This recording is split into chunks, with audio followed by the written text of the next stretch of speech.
All right, I'd like to call this meeting to order. If we could please rise for the Pledge of Allegiance.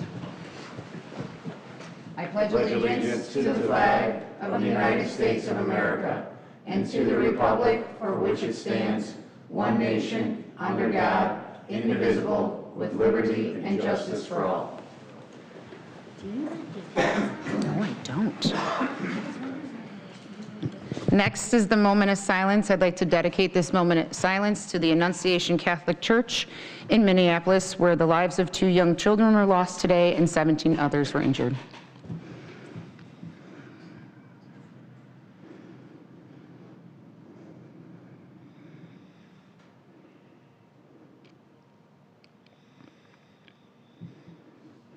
Thank you. Madam Clerk, please call the roll. Trustee Reinders? Present. Trustee Mason? Present. Trustee Holshouser? Present. Trustee Schaller? Present. Trustee Mahler? Present. Trustee Lepore? Present. Mayor Knightsky-Troicki. Present. Next is community recognition. Seeming we have none today. Are there any amendments to the agenda? Hearing none, can I get a motion to approve the agenda? I'll make that motion, Mayor. Trustee Reinders, is there a second? I'll second. Trustee Mason, all in favor? Aye. Opposed? Right, next is approval of minutes. Seeming there are none, we're going to move on to public comment. Just a reminder to keep your comments to 3 minutes. Thank you, Mr. Baber. First up is Bob Vanderwoo. Yes, so you're on the agenda. We'll bring you up when that comes about. Matthew May, same. Okay. Austin Davis, sign variance, okay. And Gasha Raska, permit? Same, all right, well, there we go. That was pretty easy. All right, moving on to reports and communications from the President and other officers. Mr. Baber, you're up. Thank you, Madam Mayor. Just a couple of reminders. We have our parade and Family Fun Day this weekend. There will be a road closure of 151st from Eagle Ridge Drive to Cream Road on Saturday, August 30th, from 10 a.m. to 11:30 a.m. We are staging the parade people over at Public Works, so it should be a little bit easier this year as far as parking goes and things like that. It's going to be a different setup, so we continuously look at how to improve these events and adjust annually as necessary. Also, just a heads up, September 20th, the Behavioral Health and Wellness Committee is holding an event here at Heritage Park. We're going to have Joey's food truck, some rock painting, wellness walk, yoga, face painter, and that'll be getting posted on our website and social media sites. Our theme is Reach Out for Help, Be Well. And that's all I have. Thank you. Thank you. Village trustees. We'll start with Trustee Holshouser. Thank you, Madam Mayor. I just wanted to acknowledge last meeting was my first meeting, so I did forget to acknowledge and thank Margaret Sabo and the Conservation Foundation for hosting a lovely afternoon at her property on August 10th. And I just want to make sure I did say thank you to all involved to put on that great event. A couple weeks ago, I was able to attend the ribbon cutting for the grand opening for the Ancora Memory Care Facility over at Marion Village. Staff and facility were all amazing, and it was an honor to attend. Also, second Joe's notion, friendly reminder to come out and support us for the parade and Family Fun Day this weekend. A big kudos to Rose and all the village staff that put out so much work into putting on such a great event. I look forward to it. And lastly, I would just like to wish everyone a safe and happy Labor Day weekend. Thank you. Thank you. Trustee Schaller. Thank you, Mayor. I have no report. Trustee Mason. Not a lot, just our safety and public services. A lot of people have been asking for traffic control counters and signs, and I believe the last 2 that are working are going out. I think one went out today, and the next one is going out next week, and I think that, I know there's a lot of residents on the list that are requesting them for their subdivisions, and we're even talking about how to split them up, and they're temporary. But the last 2 that are actually functioning are going out, so everybody please be patient. We also attended a ribbon cutting, the mayor and myself, many of the trustees today at Char and Cole on Bell Road. What an experience, excellent food, smells great before you even get inside. Thank you for inviting us to that, and basically that's it for me. Thank you. Trustee Muller. Thank you, Mayor. I do not have anything to report. Trustee Reinders. Thank you, Mayor. A couple things. I also just would like to remind everybody about the parade on Saturday. Parking for the residents, they'll be parking, you will be able to park in Heritage Park on the very east side of the park and along the cul-de-sac road towards the back. So if you're coming to the parade, and I would encourage everybody, we have 37 participants. So I'm really excited. This is a back-to-school event, and you're going to see a lot of back-to-school little trinkets and things like that being passed out. So I think everybody should remind their family members to please attend, and then Family Fun Days after that is going to be great. There's a lot of different characters, face painting and all of that. So, and then reporting for parks, I'm very excited to say that we had our kickoff on August 18th for the park with the Lakota group, and they are going to start engineering for the Veterans Memorial, the water feature, and the pavilion. So hopefully before winter, we should have something in writing to know exactly what we're doing so that we can go out to bid right after the holidays. So hopefully that works. And then also, I would just like to add that we're actually going to be going out to bid to, or work with Public Works, however it's going to work for us. We need to extend some of the soccer fields. They've gotten such a strong response in attendance, and more people actually want to join the club. So we're going to have to make a bigger field for them. So that's probably going to be in the works this fall, because they said if we do it in the fall, we could plant it, and by next spring, it'll be ready to go. And that's my report. Thank you. And Trustee Lepore. Thank you, Madam Mayor. I just want to chime in. Economic Development Committee has gotten a great response to our restaurant promotional that we're going to be doing this fall. I want to thank Trustee Mason as well for helping on that. Excited to see move forward. I saw a rough draft in Director Patch's office before the meeting started, and it looks really great. I can't wait to get these out and get them circulated. Thank you. Thank you. Village Clerk. Village Attorney. Yes, Madam Mayor, thank you. Briefly, just want to report, we have a scheduled teleconference tomorrow with representatives with Illinois American Water. The Illinois Attorney General's office has set up a teleconference with representatives of Illinois American Water and the village to discuss some of the billing anomalies and concerns that have been raised by the residents here of the village of Homer Glen. A couple things. Illinois American Water is doing this voluntarily, okay? They're not doing this because they're under subpoena or any sort of court order to do this. They're doing this willingly to participate with the village, and we view this as a positive step for one goal here, with the hope that we can all collaboratively come up with a resolution and solution to help resolve these billing concerns and issues and servicing issues that have been raised by the residents. So we view this very, very positively, and we are really looking forward to the conference tomorrow. Secondly, pleased to report that, Mayor, if I can, just the letter that went out today. Sure. There was a letter that the mayor had authorized to be sent out today to the Will Council Government League. Many of us don't know, but the Will Council Government League is an organization, a sub-organization under CMAP.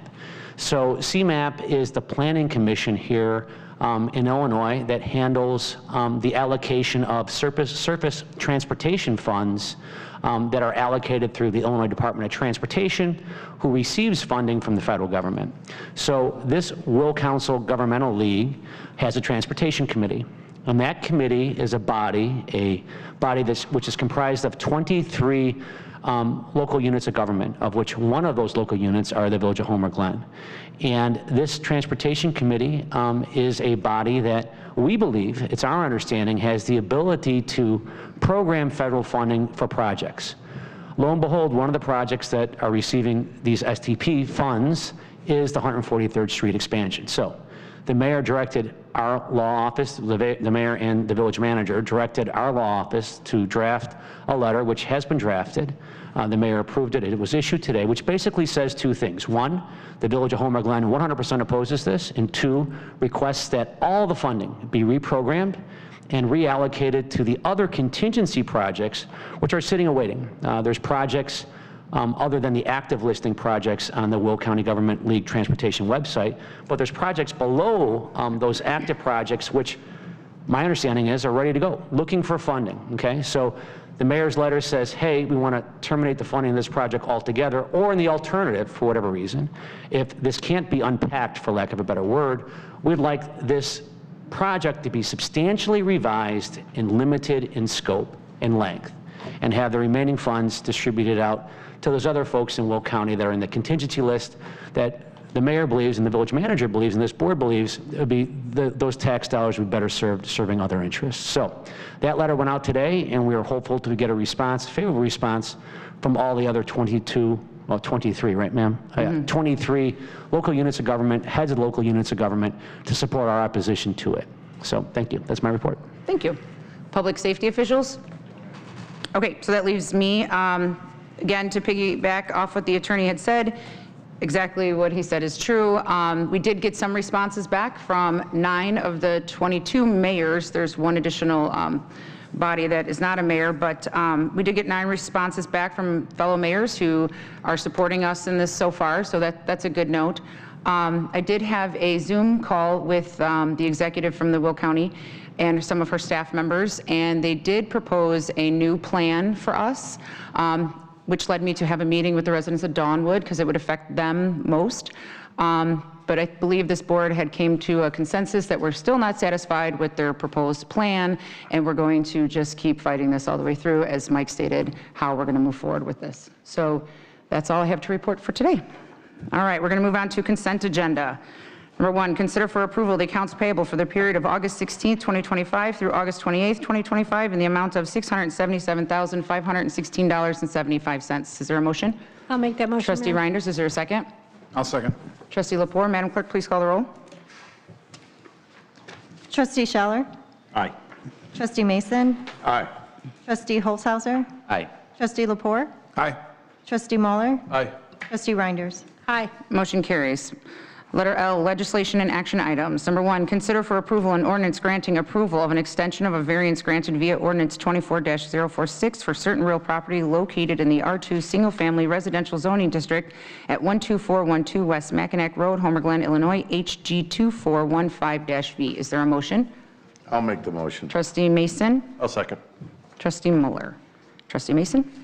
This was something that was passed prior. It looks like he didn't get around to getting it in time. Basically looking for an extension, and I don't have an issue with it. Trustee Mueller?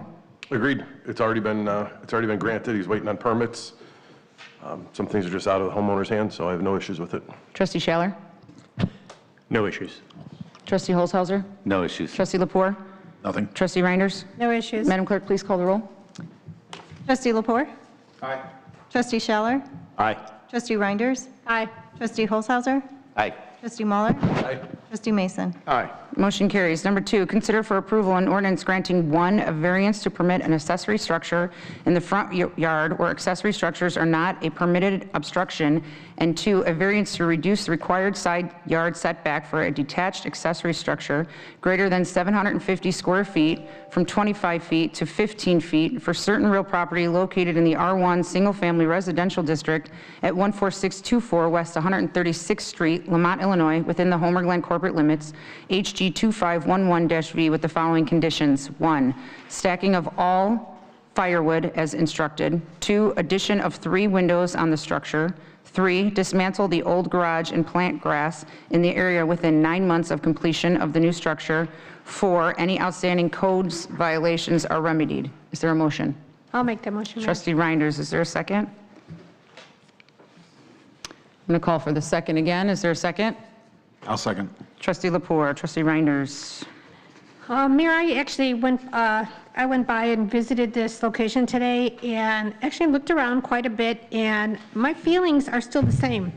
I think they need to take down the existing structure that is already there and build the structure on that site. There are still cars there that are not working. There were trucks, there's boats, there's cars, there's chickens, there's all, to me, it's a mess, and it really needs to be cleaned up. And before you could put a new structure on there, I think the old structure needs to be taken down. Ms. Roska, I'm just going to have you step up to the podium in case any of the trustees have questions for you, okay? Was it your uncle? Is he here as well? Okay, did he want to speak this evening, or are you being his representative today? Okay, Trustee Mason? I'm sorry, Trustee Lepore, you seconded. Yeah, my concern was originally with the existing structure as well. I know we'd briefly talked about an escrow sometime. Due to the history of this property and the violations that have occurred over the years, I agree with Trustee Reinders in that I'd like to see the original structure come down first before considering adding another structure to the property. Thank you. Trustee Mason? I concur with both trustees. I know that the Health Department gave you a rendering of the septic field, but didn't tell you exactly that it had to be placed there. So I'd like to see the other one down too, because my concern is that the new building will go up and the other one won't come down for a long period of time, or it'll take a long period of time to build. Plus, I see that, you know, you're trying to use the other end of it with the road there. And, you know, I just worry, as Trustee Reiner stated, what that side is now going to look like, because that's wide open field right now. And I would imagine all the construction materials, so now both sides are a little chaotic, let's say. So those are my worries. Trustee Muller? Is the driveway off of 136th Street, is that in use? There's no driveway, we're trying to get a driveway. That's where you're gonna put one in, okay. Because that's the issue that we're having, like any deliveries, anytime ambulance is called, they all go to that side, but there's no driveway to get into the property. There's only one driveway, and that's from 135th. Okay, and there's plenty of room, now that the septic is laid out on the grading plan, there is room behind the house, correct?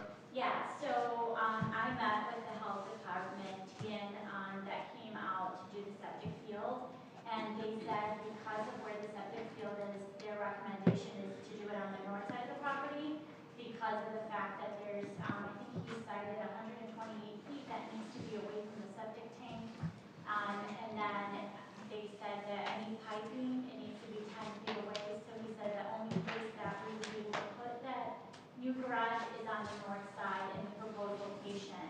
And then Taylor, if you can speak to, because I know that one of the trustees said about taking out, I believe it was trustee Reynolds. Reinders. Reiner, sorry, that to put it in the place of the yellow garage, but I know that we had decided when we met with the builders and commissioners that there's more code violations because where the yellow garage is now. Go ahead, Taylor. A few things with that. So first, to address the setback from the septic requirement, Will County requires 10-foot setback from all parts of a septic system and 2-foot setbacks away from wells. So that is the county requirement, and it's on attachment 10. It looks a little blurry, but they do require 10-foot setbacks, not 100. That distance might have been called out in the map in reference to the distance that the actual structure is proposed from the septic field. So I just wanted to clarify that. And then secondly, the existing structure, again, we still run into the same issue where that's going to be a front yard structure because it's a through lot. And then that location is encroaching into the required front building setback and a side yard setback, which this new proposed structure is also requesting a side yard setback and the location in a front yard. This one existing is just a little closer to the road. But, and then I guess the other concern that was brought up is if they don't have that structure, then what they'll do with the storage that they use the structure for. That's why the Plan Commission decided to add the condition where that structure be, if approved, that structure be removed within 9 months. Thank you, 9 months, just to give them enough time to try to remedy code violations, which are associated with a lot of outdoor storage, if that helps. Thank you. Trustee Muller, are you done? Yeah, I understand leaving the existing garage and then once a new structure is done, moving everything into it. That could be a headache if you had to tear it down beforehand. I understand that. I'm just looking at the site plan with the setbacks, and it seems like there's two really good possibilities behind the residence on the south, not behind. Yes, would be behind on the south side. So. No, I'm just going by what Anne from the Will County said, that they would not. We don't have any report from that. I know I sent it to Taylor, one of the things where they're recommending that we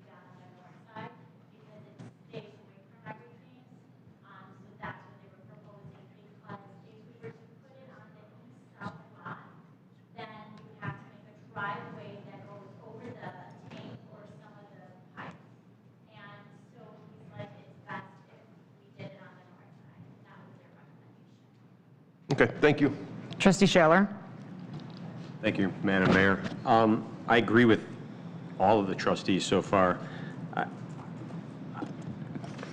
I do have issue with, again, Will County Health Department and their advising of where this can be located.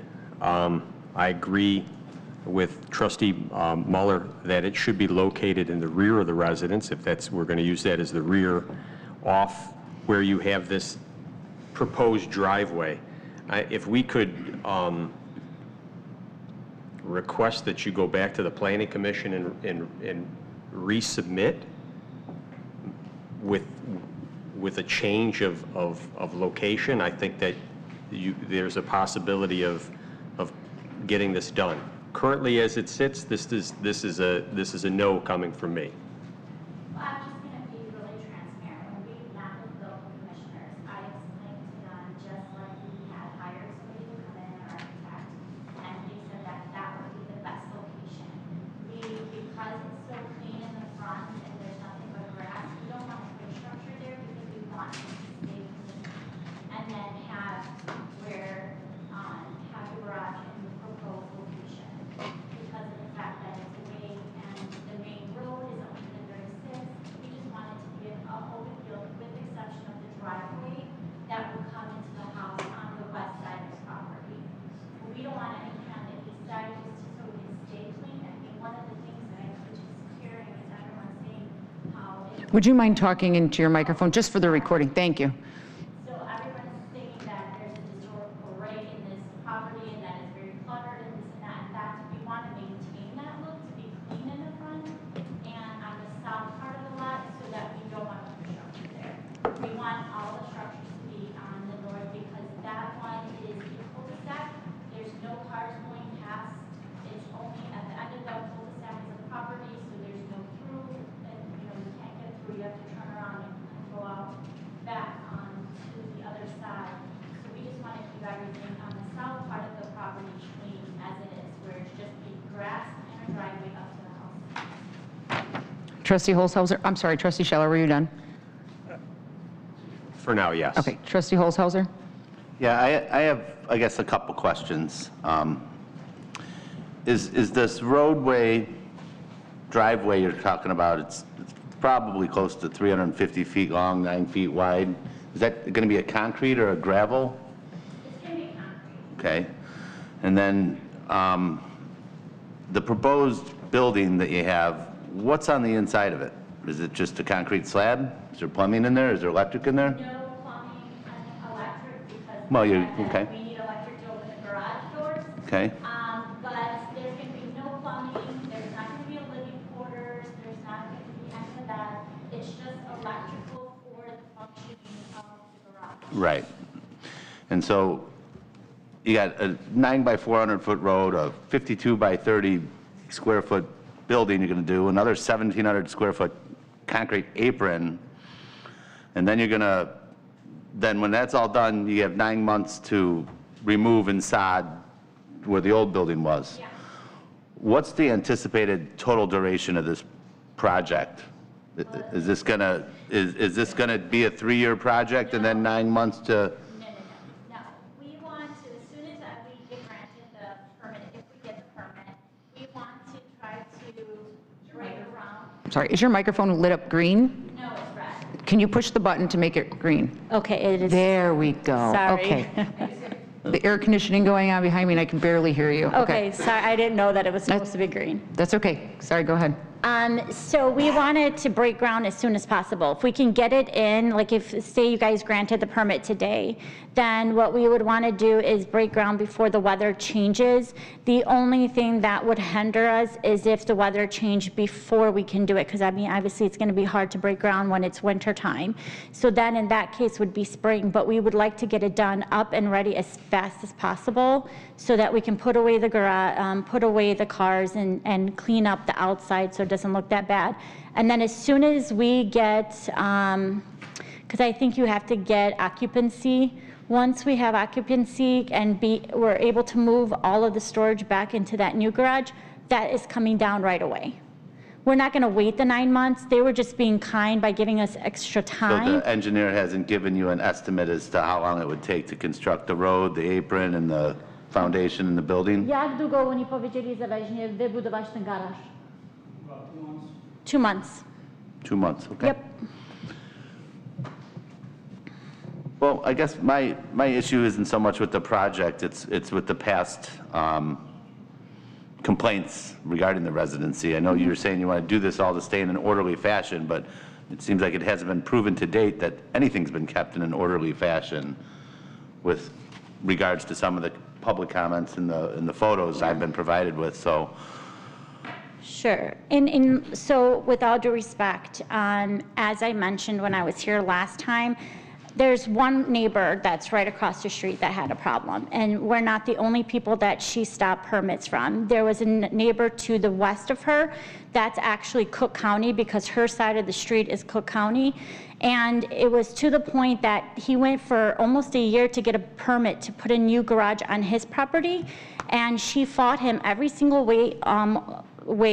So what he waited for is a huge snowstorm to come to cave in the roof, and then the city had to give him a permit. Yeah. And when my uncle purchased this property, we didn't know that there was codes that he needed to follow. As soon as they came and gave him a code, he didn't know the first 2 tickets that he received, that if you remedy the situation, you don't have to pay the fine. He didn't find that out until later. So every situation that they said that he was in a code violation, he fixed. With the amount of cars, unfortunately, there's so many adults, children in this house, we can't do anything, and that's why we want the garage. And that was another concern too, was the questioning of, is this a single-family residence or are you running a commercial operation out of this facility? Right, so we're only operating a concrete business from an administrative standpoint. I know Mayor brought up the concern about people coming and picking up their paychecks. It's a family business where the 2 sons and the daughter's boyfriend that works with my uncle. So, and all of those people reside in the home. So we don't have, I know one of the things that neighbor said is that from 6:30 in the morning till 9:30, there's guys out there. Well, if you're running a business, I don't care what kind of business unless it's a brothel, you're not gonna be at the house. You're gonna be out wherever doing the business. So why would he have people in that property if he runs a construction business when you have to be on site?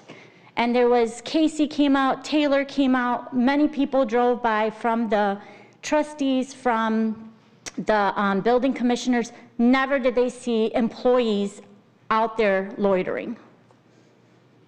Yeah, that's all I have for right now. Yeah. We're going to go back around the room.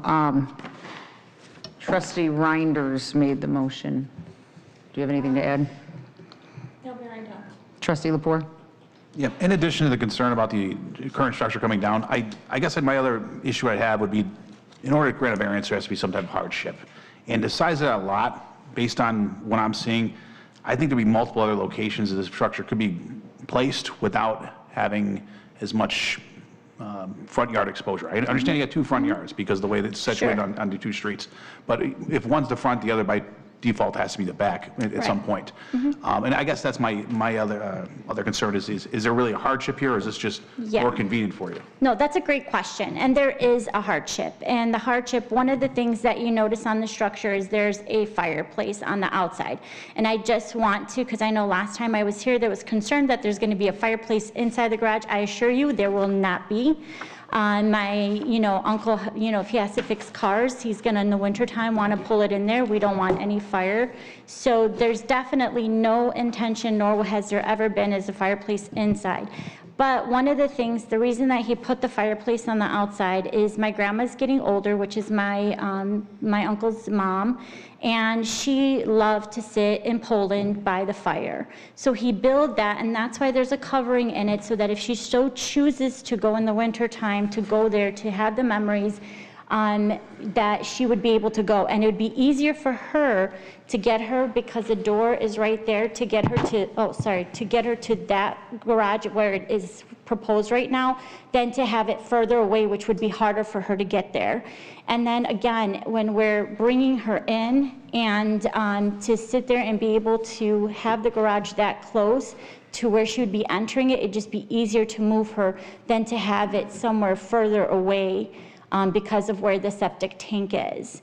And we did lose my dad's mom, which she passed away in June. And so we're really starting to see the importance on how it's to give them these last things that they want. It might not be much, but to be able to give that to them, you know, and to be able to spend that time, that's what's important. And I appreciate that. I mean, everyone wants grandma to, you know, live long and be warm by the fire. But I'm looking for more of a property hardship than a hardship on a relative, what I'm looking to see here. The lot size looks as if we could probably squeeze it somewhere else. But, you know, the variances are granted based on hardships, not on how far grandma can walk. Sure. Taylor, can you help me with that? Because I know that we've talked about it with the building commissioners, and I just don't know the lingo that you're looking for. I think what Trustee Lepore is trying to tell you is usually it's the topography of the land. And that's what, where the hardships come in. Although we appreciate your grandma and everybody wants to take care of grandma and make sure she's warm. And, I mean, it's a loving, wonderful story, and I would want to do the same. But I think what Trustee Lepore was trying to tell you is that the topography of the land that creates a hardship is when we definitely can oversee and press a variance. Okay. Trustee Mason, do you have anything else to add? Yeah, I did. So the trucks that are, the cars, the vehicles, the different things that are in the yard are, and I know you run the business out of there, and it's mostly administrative, and the guys come by there, and it's not a brothel. I got all that. But are these trucks that are going in, are these trucks that are going into this garage? No. So these are just going to be the family vehicles that are being Correct. parked away? Yeah. I appreciate your comments on the cul-de-sac. If you only have one person that's complaining, it could be a pain, and I get that. The other side, you have multiple people that could complain, is why you're trying to keep it Yeah. probably, Yeah. I'm guessing, Correct. up front and on Yes. one side. So Yeah. that could be a hardship. Okay, because we did have a neighbor who was very delightful that came to the very first meeting that we had with the building commissioners. And he said that he likes the fact that it's very clean on that side, there's nothing but grass, and that he would be opposed with putting a structure there. And we assured them that that was not the plan, is to sit there and keep that area just grass besides their driveway that's going to be on the west part of the property, and then have all of the structures in the back. And I get that, and you're looking to take care of grandma simultaneously, so I Correct. get that. My concern is the prior, and I said this earlier, the prior condition of the property. I would like confirmation, and I drove there last time. I did not drive there recently because I was familiar with the property. But may I ask Village Manager Baber, are we in compliance on that property at this time? I believe we are, Okay, and if... unless something has changed from the last time. So nothing has changed, so we should be in good shape. We were good as you came in front of us last time. I know you say that you want to take it down within 9 months, and weather permitting. I worry, and I kind of like Trustee Lepore's remedy to the situation, which is a certain amount of money, an escrow or a bond being put down on this. Okay. To where if it's not done, and I would even extend that from a 9-month to a 12-month, but from the date of issue of the permit, then you would have my vote. I would vote for it because I get all the complexities of the property. Sure. Thank you. Not a problem. We can do an escrow. I mean, I would just need to know what the amount was. I mean. We'll get there. Perfect. I promise. Thank you. Trustee Muller? I don't think I have any further questions. Trustee Schaller? Thank you. Your mailbox, is it on 135th Street? No, it's 136. It's on 136. I'm looking at an overhead view of your property right now. Sure. And where your driveway would be coming from 136 going, that would be north to 135th. How many of the trees that are in the rear of your yard would have to be taken down for that to attach to the driveway that is off of 135th Street? Would all of those None. trees? Not with, yeah, so, hold on. Wait, hold on. Sir, if you want to speak, I would ask you to please come up to the podium. Sorry. Oh, it's okay. There's the 2 trees, I have to take it down. One of them is dead anyway, but I don't want to do nothing because they told me don't do anything until they prove it. So those trees going to go down anyway, even if I want to do So the 2 trees. driveway. So the 2 trees, I got to put it down. On the 136th Street. From 136th Street, yeah. And there's small bushes, nothing crazy. Trustee Scheller? Yes. Regarding our planner's description of where the existing garage is at and the variances, it appears that we're really talking about the same thing, just that flip-flopping from left to right. Are we still looking at the same variances? I mean, I see that there's 17 feet off the lot line to your existing garage, and then if we go to the other side of the lot, they're going to go down to 15. Is there any way to manage that into the existing location where that garage is at, if we're just talking about semantics of where the variance is at? So the existing location also encroaches into the front yard setback, which is a platted 30-foot setback from the 135th Street front lot line, whereas the proposed garage does not do that. But yes, essentially requesting most of the same variances, just on east or west side of the property. So is it possible that the proposed structure could be recessed the 30 feet from 135th Street? So that variance, so that there's no issue there? I'm trying to help you to try to get this over the hump here, at least with me. Do you mean moving the proposed structure to the west side If we move the proposed structure to the west side, and push it 30 foot back? what we're talking about is really just superimposing it to the other side of the lot. Off the top of my head, I would have to probably like flip it around on a site plan to see if it would fit there. I think it might get too close to the garage that's attached to the house. That's why they picked that location. Yeah, it's not likely that the covered patio could stay in that instance. Yeah.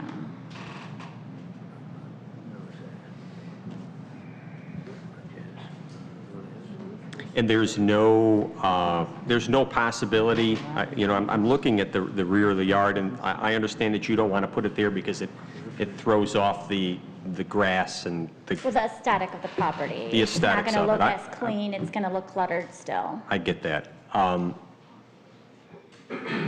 And that's what we're trying to avoid, especially since there's more traffic on 136th, for that not to have extra structures on that property, and then just keeping it on the one that's low traffic, which is the 135th, which then will not bother the neighbors that have to look on that side. Yeah, when you're looking overhead at your property, you're the outlier. Your lot is the furthest one back between 135th and 136th, and every other home on 136 is closer to 136th Street. Well, I would have a conversation with the builder who built this property, because I agree with you. It would have been better if it was a little more centered. We can't cry over that. Correct, exactly. I have no further. Okay. Who is left? Trustee Holzhauser. I think I'm good at this point. I just have a couple of questions. Sure. How big is the house? How many square foot is the house? 2,500. 2,500. And the proposed, and how big is your garage that is currently existing that's attached to the home? Two-car garage. Two-car garage. Yeah. And you're looking to keep that two-car garage with an additional 1,700 square foot structure Yes. with an additional 595 square feet of an outside. So the way I'm looking at this, if I'm right, your garages are going to be bigger than your house. Well, right? eventually what the plan is going to be is to, once we're done with the work with the garage, is to then fix up the house.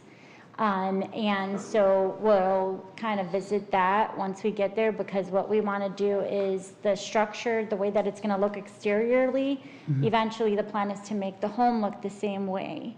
And but right now we're not doing that. We just kind of want to do the garage because we want to make sure that, because there's so many vehicles for all the adults living in the home, to have that put away so it's not an eyesore for everyone. So I should have started with, I'm sorry for your loss of your one grandmother, and I do appreciate that you're trying to take care of the other one. I do have a concern of the safety. I know that you said the ambulance goes to the opposite side, Sure. which is a big concern Yeah. of mine. You had made a statement that I made a comment about the gentleman coming in and out of, to pick up paychecks. That was more proposed to the fact that as I look at these pictures, and just in one, I just pulled up one, I counted 10 vehicles in one photo plus a tractor. Now, I don't know if those are the people that live in the home or if these are the employees coming to pick up their paychecks, because if it is the people that live I there. don't have no outsider people coming because my kids work with me, they live in this house. Okay, ale days consider. Oh, I'm Sorry, just- go ahead. Okay, no, that's okay. So that was more of a question, because as I stated before, at times when people build a garage, and we know what kind of business your uncle has, when you build a garage, right, and you have this type of business, it does seem as if you're trying to run a business out of this location, especially when you're adding garages. Sure. We did travel the property, I looked around a little bit, and it does look like you're running a business out of there. Yeah. In my personal opinion, I think this garage, wherever it may be put, would beautify the property a little bit more, because it does need a little bit of work, and I can appreciate you trying to fix the property up.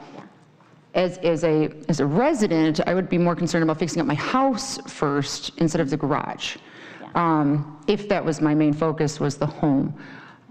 With that being said, I know some comments were made about taking down the existing garage first, but I do understand that there are things inside that would only add to the scenery on the outside. So I'm not opposed to leaving that structure up. I do share the same concerns as Trustee Mason, though, is how long is that 9 months? How long, and then Trustee Lepore said, how long is it going to take to build these garages? And then you just said you were going to address the home. Is the home going to be bigger? Now we're looking at more variances. Are we going to be back in the same spot we were? No, trust me, we will not be in the same spot before. I've learned a lot through this process. And so we will do our research. We will definitely find out what we can do. Exteriorly, we will match it just so that everything looks cohesive. But as we go into that phase, we will make sure that we're doing things within code and not having to come for a variance. Right. So I do have to agree with the board members. I mean, there are conditions on this motion, which stacking of all firewood as instructed. I think we can all agree to that, correct? The addition of 3 windows on the new structure. Is there any opposition to that? Dismantle the old garage and plant grass in an area within 9 months completion. So what they're voting on is really trying to help you. I think it's just up to them now to decide.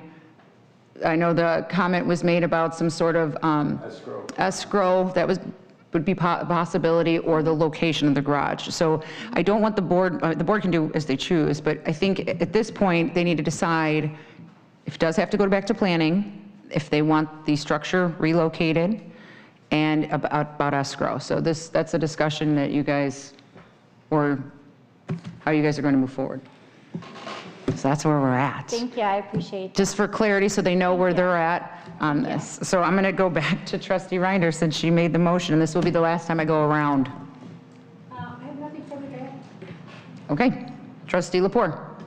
Nothing further, but I like to see an escrow on this type of property. So now would be the time to make an amendment to this if you want, or you would deny this motion and have them go back to planning, or just deny it complete. You have options.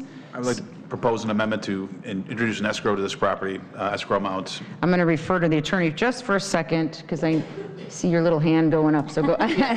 So just now that the trustee has made a motion to amend, that's a superseding motion. So that motion has to be I'll seconded. second that motion. Now that the motion is with the condition of 9 to 12 months. I would give her up to 12 months at this point. Sorry, Michael. Well, trustee Lepore made an motion for, To the escrow. to the escrow, but what's the escrow? The escrow amount, let's say $1,500 put up. 1,500? Yes, Okay, with the village on the condition that the structure is taken down within the allotted time period. okay. And do you want to say 12 months so that we can be I on would the say- same I would- as- Wait, it's trustee Lepore's motion. Yes, so that we're on the trustee. Within 12 months. Okay, perfect, thank you. Anything else to add to this amendment? Nothing. Thank you. Trustee Mason, did you second? I did second, and I like the conditions. I would extend it to, if it's not done within 12 months, that every month after would be $1,500. Okay, wait, that's not the motion, though. So the motion That's what I was is, trying to get Okay. before you stopped. well, then you would have to Amend it again. amend a motion again, but I know that there's other concerns about relocating the property as well. So as we're making amendments, that's why I said the discussion is here first. Okay. Come to a consensus, and then make your official amendment. So at this point, may I say something? Please, this is a learning experience for everybody. So at this point, the motion, the amendment has not been seconded because trustee Mason has said that he's seconding the motion, but he added an additional condition to it, which he cannot do at this time unless he has a separate motion on top of that motion, which I would recommend to this body that we don't do. So therefore, if you'd like the consideration for that motion, you should ask trustee Lepore if he would consider withdrawing his original amendment, since it has yet to be seconded, and propose a penalty provision, as you had suggested, into whatever amounts that he would want to be made part of his original amendment. Yes, I would withdraw the original motion. Yes. And I would propose a new amendment to the motion. And trustee Lepore, how would that new amendment, so at this point, trustee Lepore is asking to withdraw his original amendment, man, it has not been seconded. You're going to give him permission to withdraw that amendment? Yes. Okay, so now you're going to, trustee Lepore, and you're recognizing trustee Can I Lepore. ask a question? No. Not right now. Let us Now get you're through this. asking, now you're asking trustee Lepore if he'd like to make an amendment, correct, ma'am? Trustee Lepore, would you like to make an amendment to the motion? Yes, I would like to make an amendment to my original motion. Okay. In following the 12-month period, if the structure has not been completely taken down and reseeded as agreed to here, or grass planted, I'm sorry, an additional $1,500 per month from that point on until the work is completed as agreed. I'll second that motion. Second motion. Okay, so we have a first and a second for an amendment. Now we're going to ask, I know you already said you're done. You're not done. Okay, trustee Reinders. Okay, what I'd like to propose is a motion to send this back to Plan Commission. So it's a motion to table, ma'am? So there's a motion to table now. This is fun. Is the second right? Well, if she tables it, She tables, there's no second. it doesn't go by. So I have to, so we're going to, trustee Reinders has made a motion to table. We're going to go around to see a vote, or call a vote to table, because hers supersedes it. So, Madam Clerk, please call the roll to table this and send it back to Planning Commission. Trustee Schaller? This is really testing my knowledge. Trustee Mason? Nay. Trustee Reinders? Aye. Trustee Lepore? Nay. Trustee Mahler? Nay. Trustee Holzhauser? Nay. All right, so the tabling failed. We're back to trustee Lepore's amendment to the motion. Can I ask a quick, Sure. maybe Point of information definition question? Would it be an escrow or more of a bond when it comes to the construction type thing? And is there, That's my question. I don't care about the terminology. We'll have legal. what has more teeth to it? Yes. I would, Madam Mayor? Yeah. is the question directed to me, ma'am? The question was directed to the attorney. I'm going to let the attorney go first. I would believe that a bond, a surety bond, a surety bond would be more, well, escrows have instructions and with escrowees. That'd be a tough one. I'd have to take a look at both interests. I mean, they would both establish what you're looking for here. Bonds, sometimes it's a longer process. But yet escrows can also be a long process too, because the escrowee could say that they're not going to disperse funds unless there's a court order, if there's a dispute. So whereas a bond, it's usually you're dealing with bonding agents, and they're going to get off of their liability quicker. Thank you. I'm going to revert to Village Manager Joe Baber for a moment. Thank you. With my past building official experience, we typically require a $20,000 bond when permits are issued. We've cashed those in when people do not meet the requirements of a permit. Permits are good for 1 year, so if they were not to meet the terms of the permit, which would be a condition of the motion, we would be able to go after the $20,000 bond to get this completed per the demo of the garage or whatever else was included in this. Okay, so we still have the motion to amend on the table. Trustee Miller, do you have any more questions? Did I answer your bond question? Bond question's been answered. Okay. Trustee Schaller. I have nothing further. Trustee Holzhauser. I think that what Joe was getting at, and you too, Mike, was, what's the bond for, right? What are we ensuring ourselves from the possibility that we have to go and take it down and sod it? So I think any sort of bond you want to do has to equate kind of what the value of it would be for us to do it for them, right? To incentivize them to do it.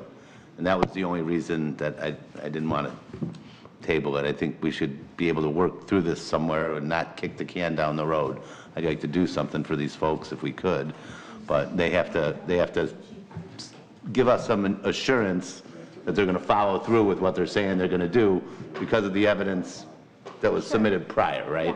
And that's fair, and I'm going to be honest with you, that garage is going to come, like what we told the building commissioners, and keep me honest, Taylor, we said we'll have it down within a month or two, because we don't want it. I mean, the thing is it's on its last leg.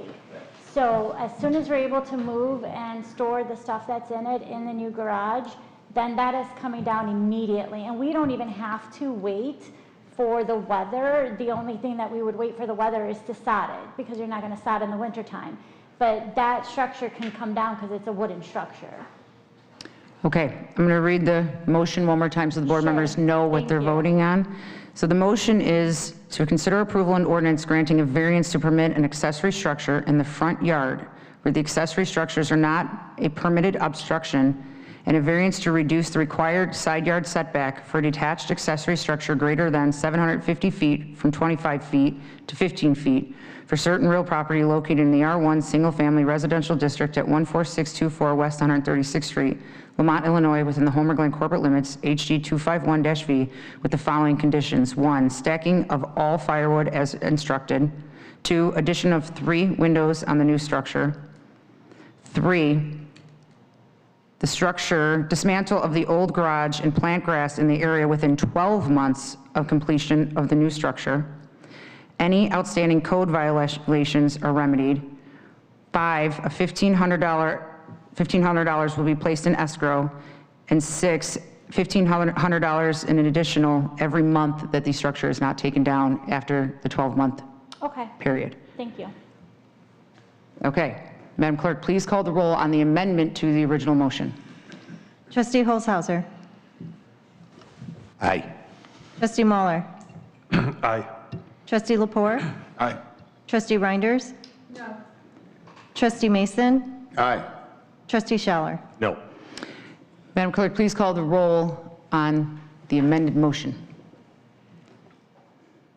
Trustee Lepore. Aye. Trustee Reinders. No. Trustee Mason. Aye. Trustee Schaller. No. Trustee Mahler. Aye. Trustee Holzhauser. Aye. Motion carries. We'll have Taylor reach out to you with everything that would just happen. Okay, just to get this straight, so the permit was approved with the 6 conditions that you called out. Yes, ma'am. So then next steps would be to set up the escrow account and then work with you to get the permit and start that. Yep, I'll reach out to you. Okay. Yeah, thank you. Thank you. You're very welcome. I know this has been laborious, And I thank you so much for all of the work. Thank you for working with us. We truly appreciate it.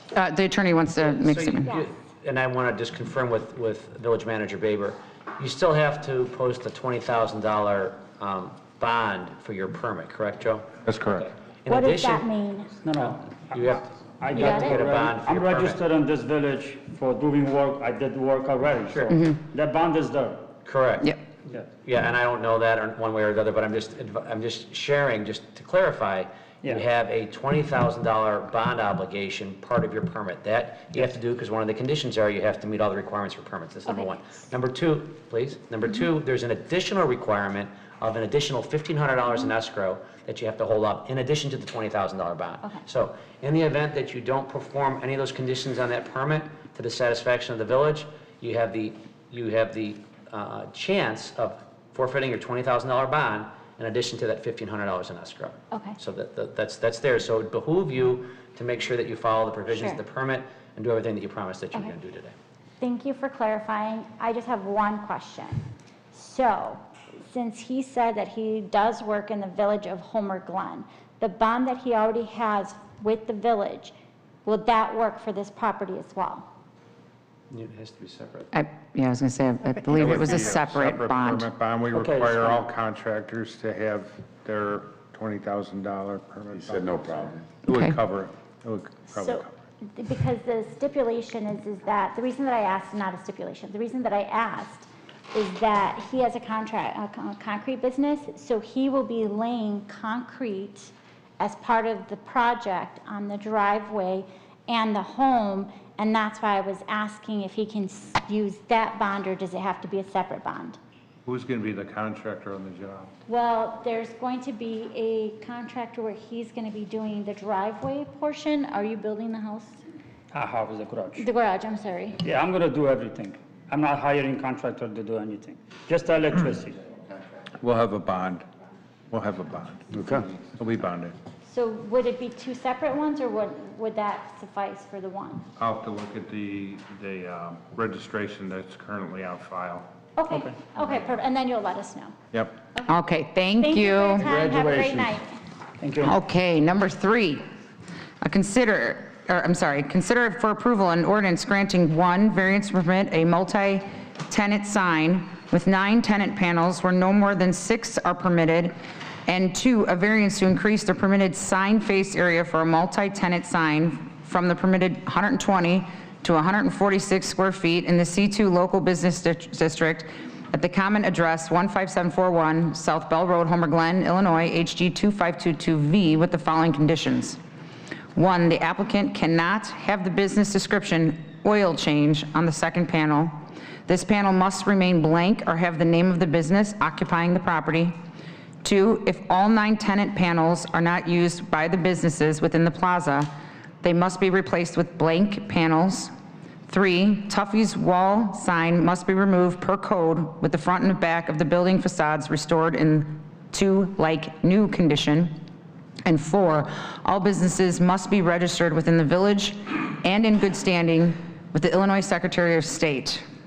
Or B, is there a motion to remand case HG 2522V back to the Planning Commission for review of the sign rendering submitted August 21st, 2005? If you make a motion, please refer to which motion you would like, A or B. I'll make the motion for A. I'll second the motion for A. Okay. Trustee Mason. I like everything. I went through it. The only thing I don't like is the existing sign. It looks like we're on an expressway with that blue and white, and it's more of an eyesore. I think the actual owner of the facility has suggested color to the Plan Commission some time back, but didn't have the renderings ready. And I look at it here now in some of the photographs. I really like the color in it. If we can go with the color, I'm all for this. I think the black and white one, which was probably presented to the Plan Commission, almost, again, very stark, kind of like the expressway sign. So if we can get that color in there, I'm all for this. Are you making that part of a condition? No, because I believe he wants it, and I'll let Trustee Lepore take it from here. Trustee Lepore? Yes, thank you. I had the pleasure of attending the Plan Commission meeting on August 7th, and I heard from the applicant. It's a great sign. I think it's well-designed. I think it'll be a great asset for his property and something that the tenants will appreciate as well. If I could ask the applicant, is color sign the way you want? What do you want? Is the applicant here? Oh, yes, please. Am I stepping up, sir? Hi, my name is Rob Vanderwood. I own the property. I prefer to have the sign have colors rather than just black and white. Yeah, that was my question. I know I heard you comment that at the Plan Commission. I just want to confirm that was the direction we're going. I think the colored sign is more appeasing, and it's obviously your property, it's your discretion, but I'd like to see it in the color as well. Okay. I think it'd be a welcome addition, and yeah, thanks for submitting a solid plan. Okay, thank you. Thank you. Trustee Holzhauser? I have no comment. I'm happy with the sign, colored sign. I think it's needed. Trustee Schaller? Just for clarification, as I'm going through the packet here, out of the renderings, which sign are we? I believe Trustee Reiner is showing you. I think it's the color. Which looks pretty good. Attachment 4. Yeah, attachment 4, that's it. Okay. I have no issues with it, and as a tenant, I would hope this could be erected relatively quickly. These tenants have been dealing with road construction for a long time over there, and I think it's due for some signage. Trustee Muller? No, I have no problems at all. Question was, is the blue and white sign, excuse me, was that a temporary sign during the construction? As I thought. Okay. No, I have no problems with it. Trustee Reinders? I also attended the plan. I'm sorry. I also attended the Plan Commission on this particular item, and I think what the tenants, and I think what you were trying to suggest was that, as the owner, was that the tenants want to be representative with their own font. Correct. On the sign. So, and I think that looks great. I do. So I have no problem with it. Just for clarification for the board, learning experience here, if you don't put it in the conditions, it doesn't mean it has to be followed. I know it's the intent, I know it's the discussion, I know he's saying that he wants the color, but just for clarification purposes, if it's not in there, it does not mean it has to happen. So, Madam Mayor, at this time, since I made the motion, I would like to amend the motion to add the color and the font, as Trustee Reiner said, because I think it looks very good. I think it looks unique to the individual businesses, and I think it spruces up the entire area in the plaza. Is there a second to his amendment? I'll second that. Trustee Lepore. All right, Madam Clerk, can you call the roll on the amendment to the agenda item? Trustee Motion, Schaller. I meant to say. Aye. Trustee Mason. Aye. Trustee Reinders. Aye. Trustee Lepore. Aye. Trustee Muller. Aye. Trustee Holzhauser. Aye. Okay, motion carries to amend. Now, is there any more discussion? Madam Clerk, please call the roll on the motion, amended motion. Trustee Reinders. Aye. Trustee Schaller. Aye. Trustee Holzhauser. Aye. Trustee Muller. Aye. Trustee Lepore. Aye. Trustee Mason. Aye. Motion carries. Sign looks great. Thank you. Thank you. Thanks for working with me on that temporary sign, too. You guys had a lot to do with that. What's that? Thanks for working with me on that temporary Very sign. welcome. Yes. Okay. Thank you. Although I'll be glad to see it go. I'll be glad to. All right, number 4, consider approval, a resolution amending the Village of Homer Glen's Memorial Tree and Marker Program. Is there a motion? I'll make that motion, Trustee Mayor. Reinders, is there a second? I'll second. Trustee Holzhauser. Trustee Reinders, sorry. Well, Mayor, this, I have no problem with this, and I think we've discussed this in A&F, and we've also discussed it at Parks. So we've had discussions at length on this regarding the memorials for Heritage Park and the rest of our parks. And I think what the Environment Committee, what their goal was for people to plant more trees in Homer Glen and actually not just pick a tree in any one of the parks to put a memorial.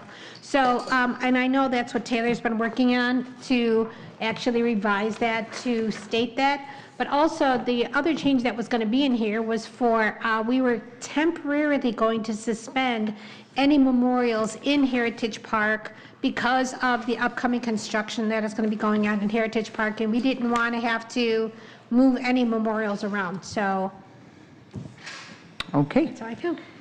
Trustee, I don't even know who made this. Trustee Holzhauser. All the proposed amendments have been unanimously approved through consensus at 3 different committees. I believe the Homer Glen Memorial Tree and Marker Program is a beautiful way to honor friends, family, and it benefits the environment and the community. I'm all for it. Trustee Lepore. I have no comment. Trustee Mason. I agree with the other trustees. This has no pricing or budget implications. I think we were looking to plant more trees, and we have too much construction going on, and it has been hammered out through multiple committees. Trustee Muller. I have no issues with it. Trustee Schaller. No issues. Madam Clerk, please call the roll. Trustee Lepore? Aye. Trustee Holzhauser? Aye. Trustee Scheller? Aye. Trustee Mason? Aye. Trustee Reinders? Aye. Trustee Muller? Aye. Motion carries. Number 5, consider for approval an ordinance amending ordinance number 23-035, regulating the use of off-road motor vehicles in the Village of Homer Glen. Is there a motion? I will make that motion. Trustee Mason, is there a second? I'll second. Trustee Lepore. Trustee Mason. We go through this every summer, and the ordinance is in place. I'm glad to see that there's been some updates to it. The operator or the owner of an unlicensed off-road vehicle who violates any of the provision of this article shall be subject to a fine not less than $1,000, but no more than $2,500 for each separate offense. We had passed this some time back. We are just cleaning it up, and you know, I know we're in a rural area, and my grandkids have ATVs and electric bikes, but we have some property, and if you're doing it on private property, find a friend, find a farm, get permission from a neighbor, stay off our streets, stay off the paths and the parkways, and otherwise the parents are going to be liable. Thank you. Trustee Lepore. I just want to emphasize this is not a ban on these type of devices. This is just reasonable regulation. Rate of speed, not on public property, not on the right of way, keep them off the streets, operate in a careful manner. We're looking just to limit any potential casualties or liabilities there may be in the future. And parents, you know, pay attention to this when you are responsible for your kids on this. You'll be liable for damages and injuries to persons or property resulting from this. So make sure if your kids are operating these type of devices that you do it in a safe manner and somewhere that is permitted. Thank you. Trustee Holzhauser. I think my fellow trustees covered this one. Trustee Schaller. I agree. It's been covered by Trustee Lepore very well. Trustee Muller. Same thing, Trustee Lepore covered it. Trustee Reinders. Trustee Lepore covered it. Madam Clerk, please call the roll. Trustee Reinders? Aye. Trustee Scheller? Aye. Trustee Holzhauser? Aye. Trustee Muller? Aye. Trustee Lepore? Aye. Trustee Mason? Motion carries. Moving on to old business. I'm going to read all 3 of these together. Old business is ordinance number 25-038, an ordinance implementing both a municipal grocery retailer's occupation tax and a municipal grocery service occupation tax in accordance with section 8-11-24 of the Illinois Municipal Code. 2, an ordinance number 25-039, an ordinance amending Chapter 83-74G of the Village Code to permit limited entertainment upon and within a premise license to sell alcohol, subject to the village review, approval, and issuance of a special event permit. And 3, authorizing the village president/village manager to execute a franchise agreement with Delta Communications LLC, doing business as Clearwave Fiber, subject to the review and approval of the village attorney. So this was brought forward and asked by a few trustees to have this put back on the agenda of old business because there seemed to be some confusion at the last board meeting. And it was, according to OMA, the agenda needs to be posted.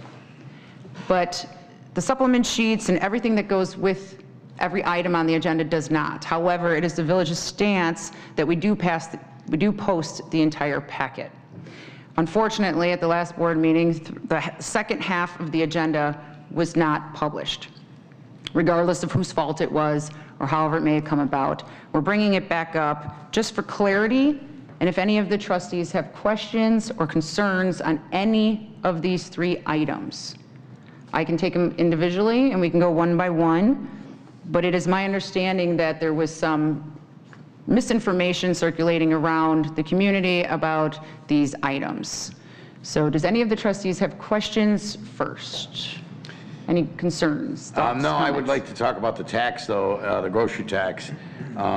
Again, this is nothing different. This is not a new tax. This is something that's been in place. If we don't do this, this helps to supplement our public services, the plowing, the road maintenance. The only difference here is, and how do I do this without not bashing our governor? He took it away and put it back in the laps of us, so he didn't look bad. So bottom line, this is nothing new. This is what we need to operate. I think all the village staff have come to appreciate their checks. I think that the village residents appreciate the amenities that we do have. I don't want to give them less than they do have, and I don't want to raise taxes on something else. Thank you. Is there any more comments on item 1? Yes. Item 1. Okay, so my thoughts on item 1, yes, the village is looking at, groceries are a need, not a want, it's a need. Everyone needs groceries. And the village is looking at additional ways to overcome that. That would be a loss of, what was that, $875,000 this village would lose out on. And yes, we had about a year time to look into this, but that's not enough time to come up with almost $1 million in revenue. So just for clarity, the village is not going to stop at looking at different ways to eliminate that tax. Trustee Scheller, do you have something? Thank you, Mayor. I was doing some calculations. I spoke on this at the last meeting. If we're looking roughly at $700,000, $800,000, that's approximately 46% of the village's 1.5 million annual property tax. I mean, that is a large portion of tax that comes into us that, again, it's a pass-through tax. Not everybody that pays it lives in town. Again, we are actively looking at ways to, as one gentleman said in the last meeting, sharpen the pencil. And we take that very seriously, and we plan on doing that and looking at that. But this tax is necessary for us to continue providing the services that we provide our residents, and to continue with that without enacting a property tax, because we are very low, if not the lowest in the area. So that's all I have to say. Right. Anybody else have anything to add? Okay. Moving on to number 2. Does anybody have any comments for number 2? Trustee Lepore. Thank you, Madam Mayor. In regards to item number 2, these special event permits have become a hot topic in recent weeks. However, not all special event permits are the same. Much of the backlash regarding this ordinance is much ado about nothing. I was the only no vote on this agenda item in the last village board meeting. My objection was to the further burdening of additional regulation to the local business community. After reviewing the final draft of this ordinance, I do not believe it is in fact additionally burdensome, targeted to any one or set of businesses within Homer Glen. This ordinance will actually loosen regulation. I'm a staunch defender, of businesses and property owners. And I believe an establishment should be able to operate how it chooses within the law in our village. Thank you. Thank you. Does anybody else have anything for number 2? So, sorry, did you have something? Trustee Scheller, did you have something? Oh, sorry. So for number 2, I have a couple things to say about this. So as the village grows and as businesses grow and villages adapt, we have to learn to adapt to certain things. There was a time where we had 3 businesses that came to the village and said, hey, we're serving breakfast and we'd like to serve mimosas and Bloody Marys, but our liquor code does not allow us to sell liquor before 9 a.m. So without allowing just specific businesses, 3 businesses to be able to be open at 8 a.m., we open it up for all businesses to have that same right.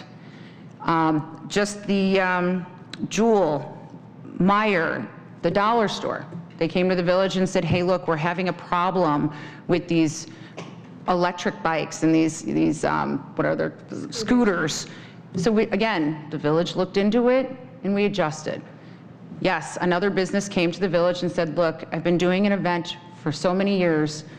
No problems, no issues. They had one. If there was an issue, what the village does is they look at any issues that come about for that business. We try to rectify the issues with the residents that have the issue. And if there's no harm, there's no foul. And what we did is we are allowing businesses to have the potential opportunity to expand their business. Nobody on this board approves those permits. The only person that would approve the permit is the village manager. So, Yourself too, you don't. oh, including myself. I was including myself on the board. Nobody here grants these special event permits. It's all up to the village manager to make that decision, according to the ordinance that was just adopted last board meeting. I wanted to make sure that it was very clear. Thank you, Trustee Lepore, for clarifying the misunderstanding from the last board meeting. I know many had thought it had to do with some other business, but it didn't. And I understand after talking to some residents, they were under the understanding that this specific item was in reference to another business, which is not true. I did have a couple of businesses contacting me after, stating that they were reached out, saying that someone reached out to them saying that they're no longer allowed to have bands at a restaurant, or they're not allowed to have certain things. That is absolutely false. We're not restricting businesses from their current operations. This has nothing to do with that. Okay? Does anybody have any questions on item 3? No, but to reiterate, this is something that we decided a while back. We've done this through A&F. We've done it sitting here at the board, and it's something that the village needs in order to protect ourselves, which is franchise agreements, whether it be Delta Communications, whether it be BP, whether it be Illinois American Water. So this is something that needs to be in place with anybody that comes through the village and utilizes our property.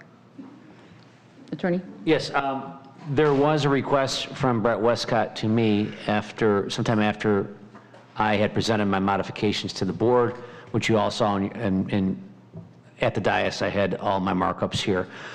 Brett had asked, just from his operation, if it would be okay for me to make a revision to that to allow him to have the ability to approve on a permit by permit basis the public ways and such that the utility company would be utilizing to conduct its cable and what have you.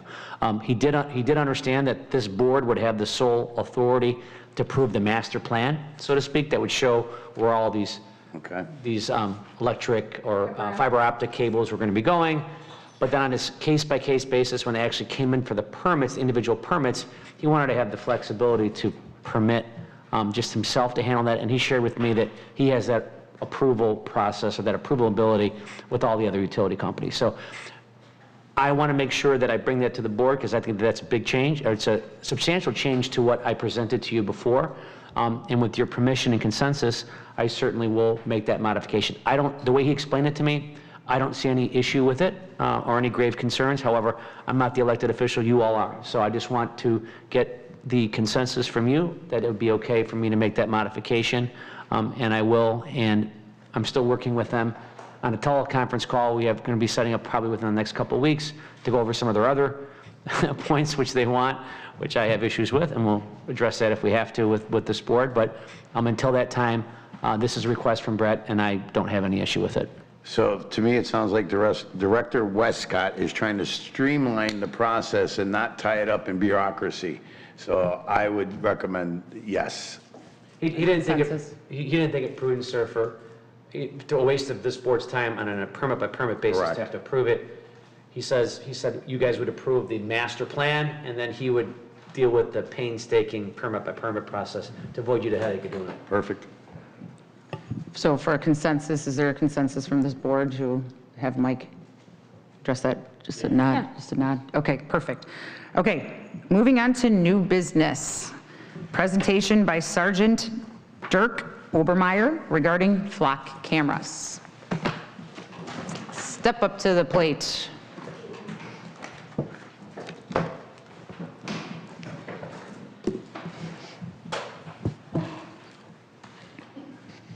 Hi. Hi, good evening, everybody. Good evening. A couple years ago, we had a proposed flock camera that came in. Dan Murdoch was here. We worked with it as we came through the county. They ended up putting up a trial base for flock, which I believe was there for a start, but then it was pulled. Then I was notified that there was interest again in FLOC, so we wanted to come back here, be able to show you guys how it works. I can talk about some of the crime in Homer Glen that, I mean, the cameras, people now, it's around so much now that people understand what it is and what it looks like, right? I can't give you specifics on some of them because they are still ongoing investigations, but there are people that travel to Homer Glen, especially in your retail markets, that commit crime here, and then they're able to go back. One specifically is coming from Chicago, and he's targeted retail business here in Homer Glen multiple times, and one of those reasons could be is because he's getting back to Chicago clean and clear because we're not being able to use FLOC and some of the resources to get his vehicle. With the attractions you guys have, especially come in the fall, school season, stuff like that, FLOC is definitely a key asset. So we have a presentation to kind of show how FLOC kind of works if we can demonstrate that for everybody. That'd be I'm great. good with that. Absolutely. Can we put a laptop, Gina, do you have the? plug a laptop in to do so? HDMI? So while they're looking, just to give a little history to the board members, and I'm sure you all know this already, but there was a referendum roughly 2 years ago. I believe so. Yes, and it did not pass the referendum. In my opinion, it did not pass because of the misinformation that was circulating around regarding privacy violations and, you know, Big Brother in the sky and whatnot. But as these gentlemen will attest to, that we're not looking to use them for, you know, license plate tracking of speeders or tickets or to find out what the attorney's doing tomorrow night. It has nothing to do with that. It's just basically for crime and, sorry, go ahead, Gina. Plus, it was an advisory. It was an advisory question, correct? And I know a lot of the questions about it is sharing, but as you guys purchase and own the cameras, you allow the sheriff's office to view. Yes, I got questions on that though. So, yeah, like you, and as a person that looks to share some of these cameras, I have reached out to different police agencies. I've reached out to one and they said, hey, our board appreciates that you share, and if you're looking for something specific in crime, we can give you that, but we don't give you access Absolutely. to said camera. So you can set parameters on whatever the board agrees for those guidelines, and you know, it is what it is. Which surrounding communities of us, New Lenox, Orland, oh, sorry. 29 communities in Will County use FLOC safety today. I actually believe every law enforcement agency except for Lockport has FLOC safety, including like Joliet Community College, the Forest Preserve, the College of Romeoville. It's pretty ubiquitous here. Okay.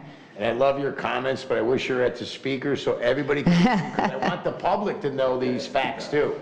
And that's not scolding, that's informational. Yeah, I'm sorry about that. Just to repeat that, FLOC safety, we are the largest license plate ring vendor in Illinois. More than 200 communities across the state trust FLOC safety, and there are 29 law enforcement agencies in Will County that use FLOC safety. I believe every law enforcement agency except for Lockport has a contract with FLOC safety. Thank you. Lockport and Homer Glen, right? Well, you guys don't have a police department. Law enforcement. The sheriff's. Oh yeah, that's right, we don't have that, that's right. I thought he meant municipality. Are you guys set up? Is the presentation ready? This is a test on the new Well, I believe that they're asking me just to log in and basically show like what the police do. Is there? So we don't have your New IT. we don't have the USBC. Oh, yeah. Apple Yeah, I got you. Got it. So can you email that to us and then we can? Yes. Oh, I guess.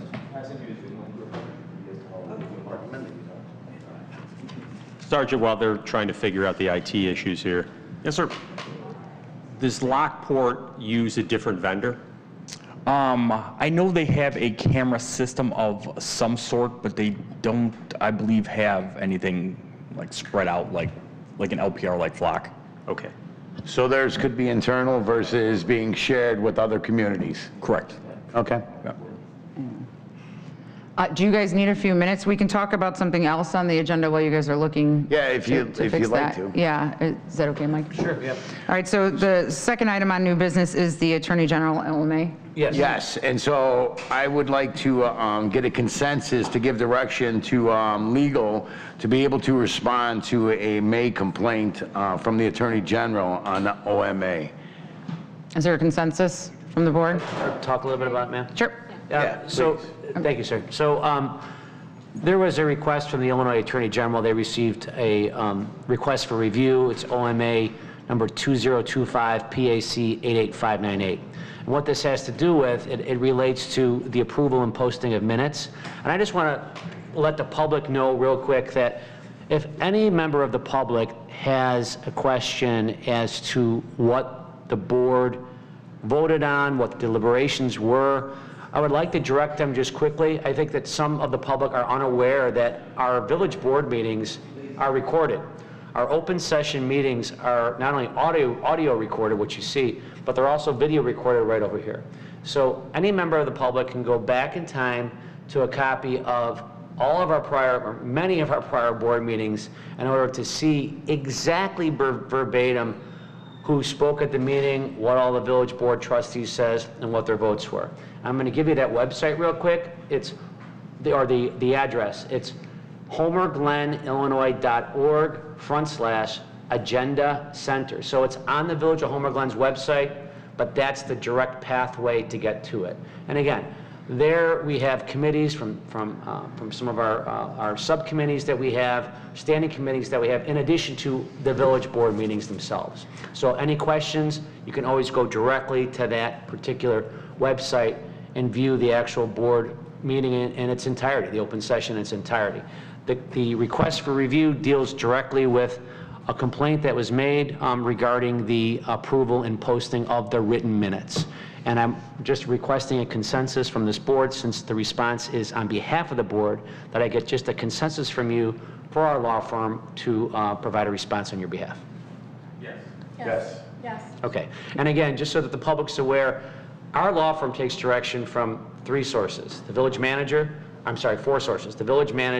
the mayor pro tempore, in the mayor's absence, in addition to the village board via consensus. So this is not a final action. This is just them giving me a consensus, a direction to do something on their behalf.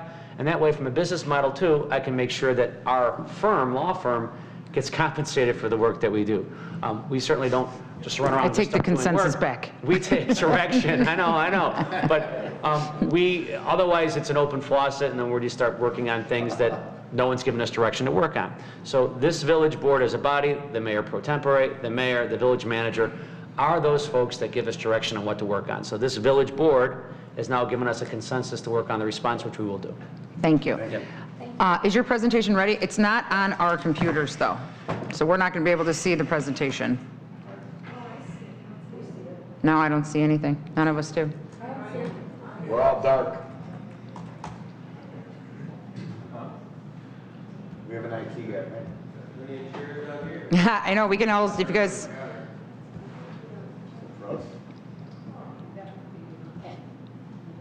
I mean, Mike, are we allowed to go sit there? Yes, ma'am. Okay, do you guys want to go just sit over there to keep it easy? Spin this one so we can see this? How come they're not on our They have thing? that big one. How come they're not on this? Gina, does that spin? I think it does. No. All right, just whatever. We can all get up, man. We don't have to be here. Okay. TV. Tired bones.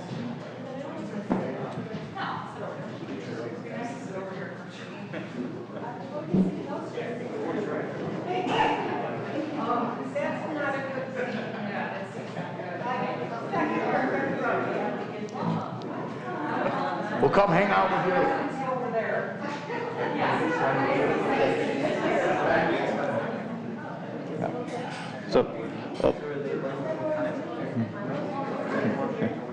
Well, I appreciate everyone taking a couple of minutes to learn a little more about Flock. Just a quick background on how these cameras work. So they're mounted at the side of the roadway, and then anytime something moves by it, its motion capture takes a couple pictures. then machine learning is running over the top of it to identify what is the make, color, type of vehicle, and then runs it against law enforcement databases, as well as law enforcement, like the Sheriff's Department, can create their own databases, our own hot list for people that they are looking to stop or have been previous offenders. So vehicle passes it, and this one is a stolen vehicle. So it takes a picture of the plate, the vehicle, location, direction of travel, and why it pinged off the hot list. So in near real time, the police department will get a notification that we can send out in one of 4 ways, either a text message, an email, we can put it right in the squad cars, or send it to dispatch. So they can, in real time, respond and either try and make a stop on that vehicle or drive that vehicle out of town. So if in the retail scenario he was talking about earlier, if there is a vehicle that has been identified as committing multiple retail thefts in Will County or in Homer Glen specifically, the next time that vehicle enters town, the Sheriff's Department is alerted and is aware that vehicle has entered town, and they can react accordingly to it. That being said, with the hot list too, it goes also not just for criminals, right? But the way we have it mapped out, if it's at Homer Glen at 159th and Bell and it's a missing endangered, we can find, if they go north, south, east, or west through that camera, we can focus our efforts on them then and there. Set up a hot list for a missing suicidal or a suspicious van that keeps going by bus stops, and that way we can get that less than a minute's notice on those hot lists and actually concentrate our efforts on those stops. So it's not all just for criminals. Sure. So when you say hot list, I just want to make sure it's clear in my head. When you've had 159th and Bell, there's an incident, and it happens right now. 5 minutes from now, you're notifying Orland Park, who also has block, and now they're in eyes on suspect, so to speak. So it's based on your village's sharing. So you actually are not buying cameras from Flock, you are buying the data coming out of the cameras. And then you decide who you want to share it with. Now, there are some communities that it is an internal program that they do not share with anyone outside of it. Other departments share statewide. Based on Illinois law, we would not recommend sharing anything outside the state of Illinois right now. If you guys felt compelled that there's a Indiana or something like that was relevant, you guys can make that decision as well. We'll have a lot of questions. Is that the question? Oh no, that's on the alert side. The other side on here is the search side. So there's 2 sides of it. Real time, something's happening right now, police need to know. That is the alerting. The other side is the search capability. So, I'm sorry. So what you're going to be able to do here is you can either search for a specific vehicle. So let's say someone's grandma is missing and law enforcement wants to search her plate to see where she's been. They can type in that vehicle number, and it will cover the cameras that are in your town as well as any ones that are shared with you. When you run a search, you have to search by the plate. But I'm just going to grab all my cameras here and just run a search. So it's going to cross. Sorry, I'm having a hard time seeing this right here.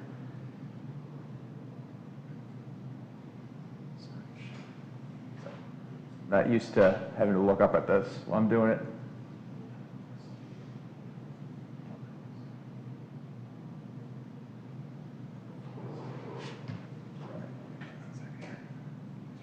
Sorry. Run a test. And it will run against all the cameras that are out there. So it's going to search all the cameras in town. You can scroll down and see the different pictures. This is the quality of image capture that we're providing. They can come in here and see the different details on it, on the vehicle here, where else it's been within town the last 30 days.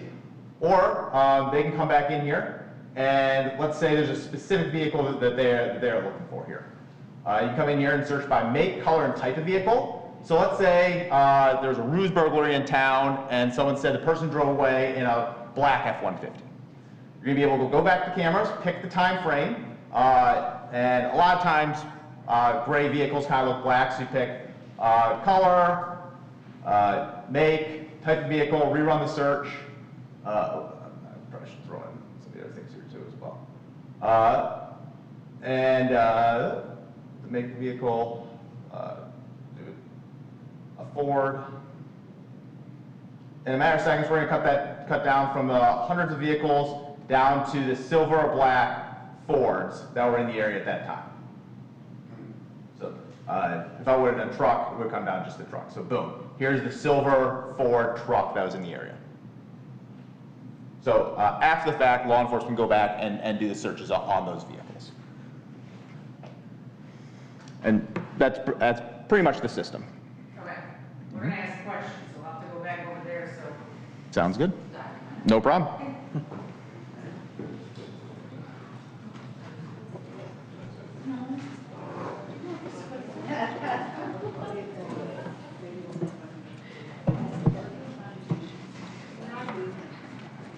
It's like you've been clearer than I remember. Yeah, Karen's getting better. Okay. So first and foremost, thank you guys for coming out today. We really appreciate it. No problem. These are going to kind of be rapid fire questions. So if you don't know the answer, it's totally fine. We could have prepared you a little bit more, but these are just questions we're just going to ask off the top of our head. Yep. So you had stated that there's other communities that use this. You talked about sharing information. You don't think we should share it outside the state of Illinois. One thing you said is that for 30 days, Yep. the information after 30 days is completely gone. Completely purged. Completely. Yep, so it is gone. Like the FBI can't get to it. And anytime a person such as yourself does a search, it is documented who, when, what, where, and how they did this search, right? So just any police officer just can't go in and say, oh, I'm gonna go see where my wife is today, or Kurt Mason, or whoever is today, right? So we don't know who they're doing a search for, but that is documented in the search, when they did it, who did it, what cameras. Anytime your audit trails can be by individual camera, by network, and by individual who the individual who's searching on the network. You said that other police departments use it. And you said not Lockport, let's just say Orland? Yep. Okay. Do you know how many crimes Flock Camera has helped solve for any town? Give me, not just Orland, but any other town that uses it. How many actual real crimes were solved or assisted in? Tens of thousands. Everything from homicide to ruse burglary to hit and run. When you say tens of thousands, are you talking about the 29 municipalities within Will County? Are you talking about statewide? I was talking about statewide, but I would, if I had to guess over the last 5 years, to put a ballpark on it, it probably would be 10,000. Yeah. Over statewide? No. In Will County. In Will County. 4 or 5 years, yeah, I would say, 5 digits probably. As an investigative tool that we use at least every case that we can apply it to. So the crime rate in Homer Glen, right? We were voted 7th safest city in the state of Illinois. And a lot of people say, we don't need it because we don't have a lot of crime, but one crime is enough. Right. If it's going to be an armed robbery or take one of our children, there's no amount of money to me that's going to matter to solve a crime. Just recently, we had an incident happen where a car was stolen out of a driveway and there was men with guns. Was that crime solved? I know you probably can't answer it if it's under investigation, but was it solved with Flock cameras? I believe that's still under investigation. Okay. Yeah, can't talk about that one. Were there any other crimes in Homer Glen that were solved from other communities with their Flock cameras? I can't speak off that, top of my knowledge.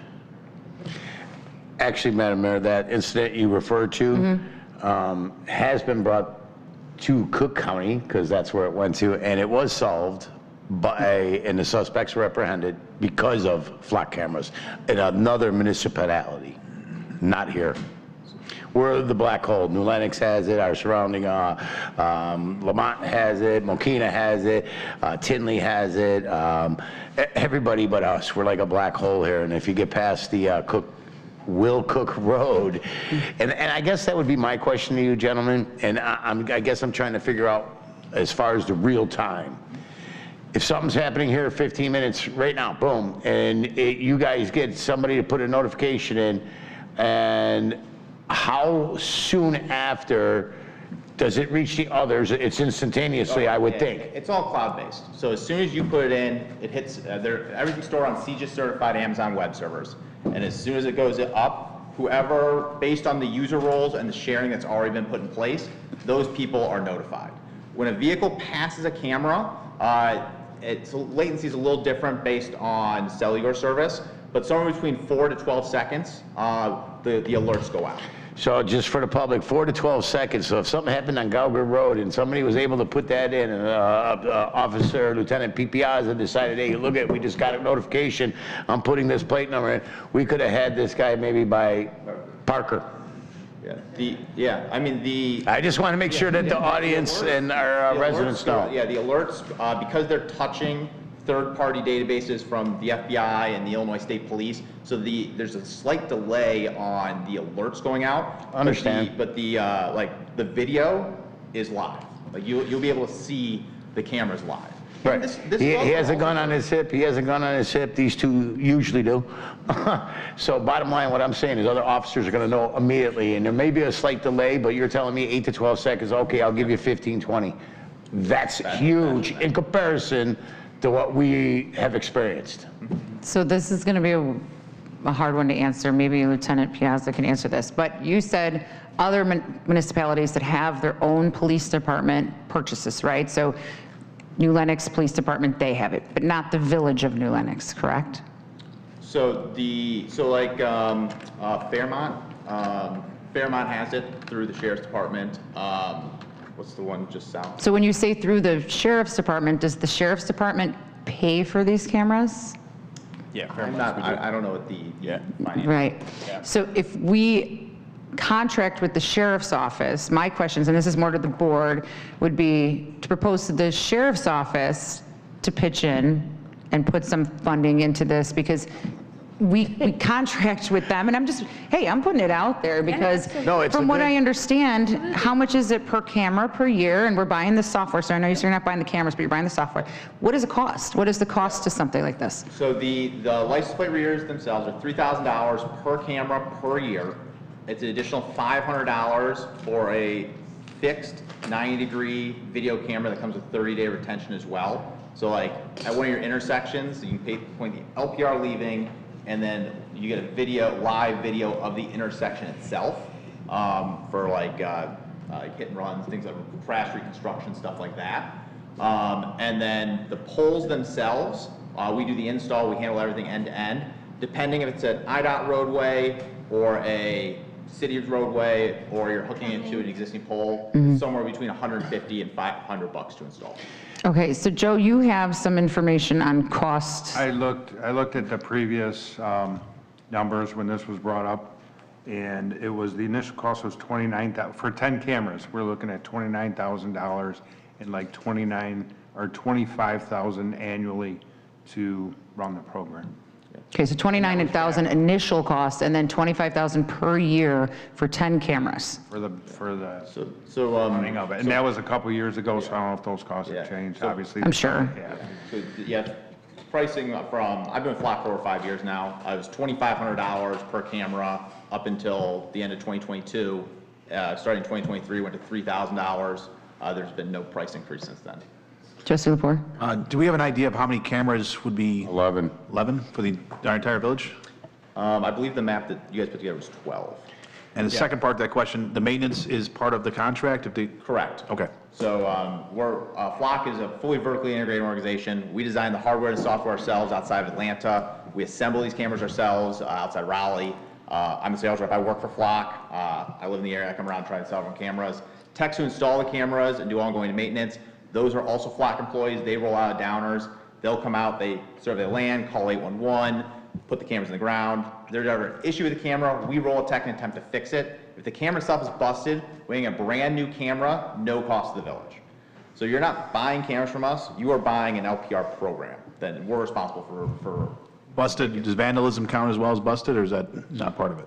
So if it's done by man, there's a $500 replacement fee for it. I mean, it's a little. You should be able to catch the criminal then, to make them pay for it. I mean, and we most likely are going to know who he is. But I mean, like weather, all those things. Trustee Schaller, did you have a question? I'm waiting whenever everybody's ready to go. Trustee Holzhauser? Yeah, I have a question. I guess my question is you say all the other surrounding communities that have this, do they all share with the surrounding communities? Because I feel like, a chain's only as strong as its weakest link, right? So if the people aren't playing nice in the sandbox around us, I mean, is it going to be as big of an asset as I think it could be? We currently share with everybody within Illinois right now. We have, it's an internal kind of share request, and we make requests and the reason why. And some municipalities that, like say Homer Glen, for instance, if you bought it, they're like, no, we want to keep all of our camera information in-house. We don't want somebody from Peoria or anything seeing who passes our cameras, which is fine. But if we had like a homicide happen in that jurisdiction, we just give them a reason why, the time and date we're looking for it, and they would share that information. So there's different types of parameters you can kind of put on the system itself as the camera owners. But currently we share everything within Illinois, just because like it would not be very beneficial for us not to share with Joliet when we share nothing but borders with them, and within 2 seconds you're in Will County or Joliet, and then back in Joliet, back in Will County. I would say at least countywide sharing is done by 98% of departments. And I would say statewide is probably 85 to 90%. Trustee Lepore, did you have any more questions? No, ma'am. Trustee Mason? Like you said, Madam Mayor, I think I think it's money well spent. I do think that since we do contract Will County, sorry, Lieutenant Pete Piazza, but I would love to see you split that cost. But I think if we save one life, or we stop one major crime, or don't lose an elderly person, or some, God forbid, some other tragedy to some child or something, I think it's well worth it. And again, the incident that just happened a few weeks back, I personally know the couple.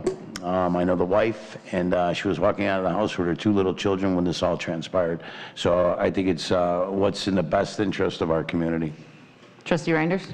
I think a lot of the misconception that was out there before was that these cameras were going to be able to take tickets, to give tickets out to people, and that their information was going to be shared. And everything that you've said, and they're not going to be mounted on the pole like where the red light cameras would go.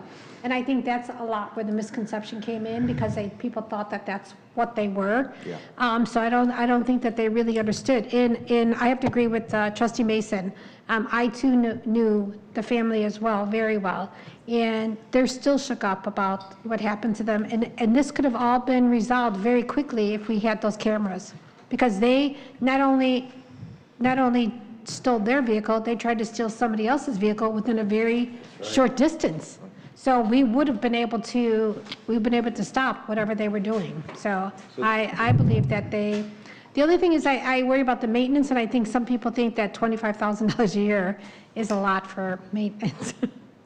I'm not saying it's a lot, I'm just saying I'm looking for someone else to help pay for it. I'm not saying you did. No, I'm not saying you, but I think a lot of the pushback that we got before was they thought that $25,000 was, and I don't think they understood that for 10 cameras, $25,000 a year is really not that bad for maintenance. So about half the money you hand to us, we basically just immediately hand to Verizon.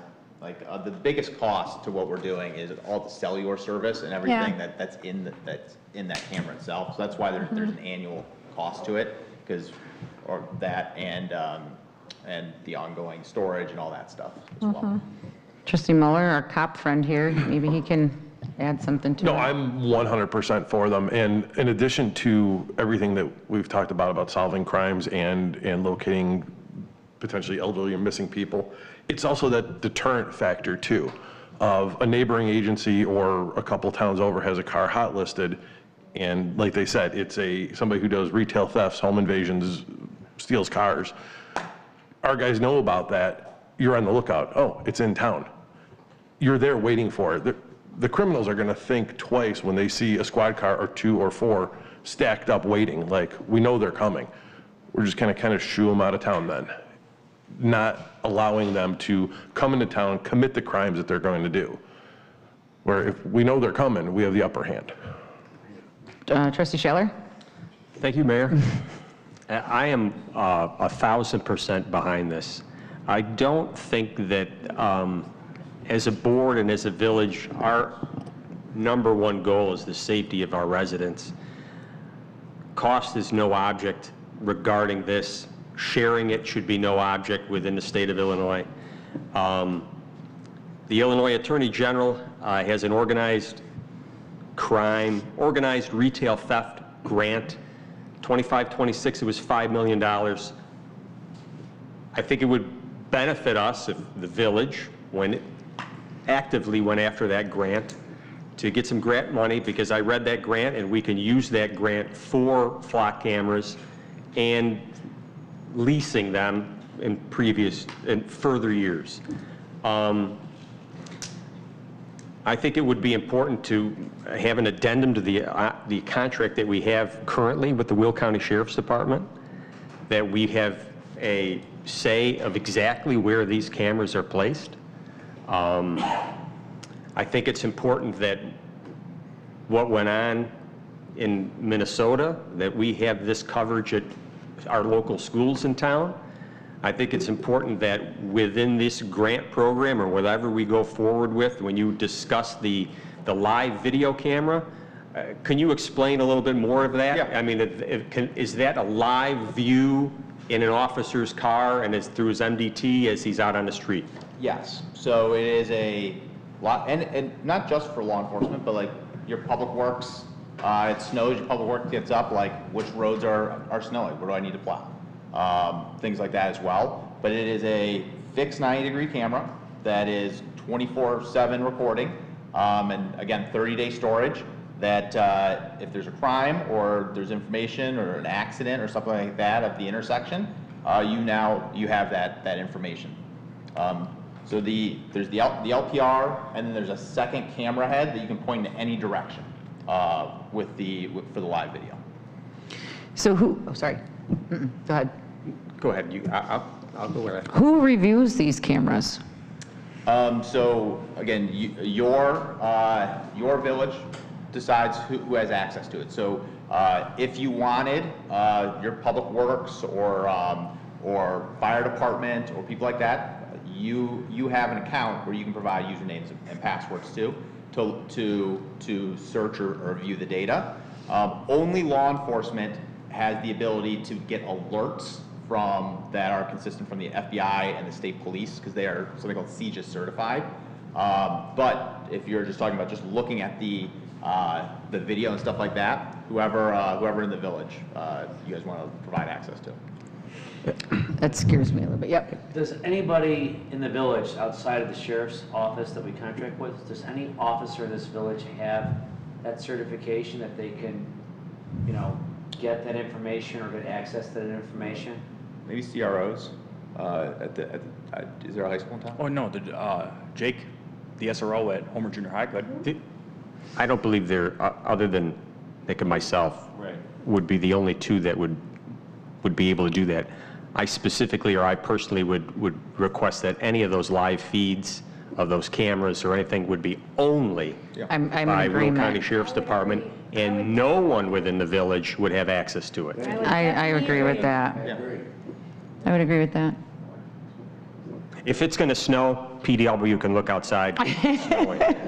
We have other programs that are on apps for public works that they get notified right away when the snow's coming. There's all sorts of things for that. Anybody else have any questions so far? Trustee Schaller? I think the question is, how do we move forward from this? So a couple of things. So as we all know, it failed as an advisory question. As we talked about, it was a lot of misinformation, in my opinion, that went around. Because even when the time came, I believe Trustee Reinders and I were both running at that time, and as we door knocked, the people would ask about it. And people would say things that are the nature of, you guys are trying to put Big Brother on the streets, and then trying to explain to them that it's not, it was a big effort, and then realizing, wow, that's a big misconception out there. Yeah, So they didn't want people, they thought that anybody was, they thought that that everybody was going to have access to these cameras, and that anybody would be able to look at this information and then use this information against somebody. And that wasn't the case. Yeah, no. Flock does no ticketing of any sort in any of our products. It was a conscious decision that Flock made to not get into the red light space or anything to do with ticketing the public. So none of our products have that ability. Mike? What about civil subpoenas? Is there some prohibition in Illinois law that would preclude a civil subpoena issued by a civil court here in the state from producing this information to civil attorneys, for instance, for a civil lawsuit for something that, whether it be a car accident or whether it be a battery, that's my question. I mean, that is a determination for you guys to make with your own data, because it is, you own the data, not Flock. I will say that all the data is only stored for 30 days. So after 30 days, the data is gone, and you don't have any requirements to maintain that data beyond 30 days. If there was an accident, let's say 159th and Bell, it was an accident with injuries, and there was a camera there, a live view camera. Would an officer on the street that was taking that report request to have that video saved and put into evidence just for that purpose? Oh, yeah, or you can go ahead. Yeah, no, absolutely, if we have that access to it, of it happening in real time. Yeah. Is your microphone on? Is it green? Yes, sorry, now it is. Oh, there it goes, okay. So again, I guess this is going to leave it up to the board right now, and as I stated, it wasn't a referendum as an advisory. We have options. We can go back to a referendum question as an advisory. We can go out and explain to the public, because you got to remember the next election, it would go, if you guys wanted to do it as an advisory referendum question, it would go on the next ballot, which is St. Patty's Day, March 17th, I think. It would go on Yeah, March 17th. March 17th. I think we just need to bring it in front of the board. That's an option too, but in my opinion only, is that because it did fail a referendum advisory question, it would be my opinion to bring it back to the public to get their opinion. But that's up to you guys to make that decision. Well, could we do that in a workshop? I mean, could we have a workshop? We can do anything. We can have workshops, we can have I think if we had a workshop, that would explanations, we can do a survey. There's all different options we could do. I would also like to talk to the Will County Sheriff's Office and kind of just pick their brains a little bit about how they can assist, because we do partner with them, and they are our police department, and see if they're willing to help us out a little bit, because you got to remember, 159th Street is not our street, 143rd is not our street, Bell Road's not our street, so there's different municipalities we have to work with on this too. Those are great points. So you have all these county roads. Right. And we are working with Will County. So Here, before we move forward with anything, I think that's a great idea to sit down with Will County Sheriff's Department, seeing where they can help and how they visualize us moving forward, and then take it from there. And then bring it to the residents, once we have all the information. Trustee Shaler? Yeah, I agree that there should be a memorandum of understanding to the current contract, especially for roadways that are not taken care of, plowed by the village. Correct. With that being said, in January of '26 now, they have now, in the state of Illinois, allowed, you could put these cameras on any pole within a village, or they opened it up so it's not as difficult to obtain. We are still waiting for the state to provide an interpretation of what that bill means. That's how we read it, but we are waiting. Flock has a long relationship with IDOT, and they are not the fastest moving people in the world. No. And we do not want to get on their bad side. Right. So we are asking for clarification from IDOT to confirm that what you are saying is the interpretation. Because if you remember correctly, I think that was part of the problem last time. We had purchased or rented or whatever those many cameras, but only 2 were being put up. After about 9 months, we just said we give up because the cameras were not being installed. So I'd like to have all the ducks in a row first. So IDOT does take 9 to 12 months to provide a permit if you are dropping a pole. So basically how Flock now operates with what we know about IDOT is we actually, we will have you sign different contracts depending on if it is your roadway, county roadway, or a state highway, and then you're only billed for the cameras that, as they go in the ground. So it's not, We're only billed for what? when the camera goes in the ground, that is when when you're billed, and that's when those cameras contracts start. So it used to be everything was on one contract, put a camera in the ground, the whole thing starts. And if you go to Indiana, we have a note from the director of transportation there that we are allowed to install in INDOT roadways, and cameras go up in 3 weeks from if you buy in Indiana. Wow. So like Illinois kind of broke our billing model a little bit, so we had to kind of move it, or kind of move around, and so we don't charge people when they shouldn't be. But we've, from a billing perspective, we solved that. I know the village manager and trustee Schaller had something to say. I think the consensus on the board that this is something that we need to move forward with. I do believe that going back to a referendum, I think that is months away. I think there's no real need for that. I don't believe putting off resident safety and solving crime should be wasted on that time. I think this should be fast-tracked as quick as possible to get up and running. Well, then I would recommend a survey, discussion, something to get it out to the public, because they did vote it down, and I want to make sure that they understand what they're actually voting on. Okay, is it, an advisory referendum is non-binding, correct? It's not, So, but it's still the opinion of the people, okay, but and that matters to me. We could do a survey or something like that, but meanwhile, we could meet with Will County sheriffs and think about the county roads and the state roads that run through our municipality. So we could move forward.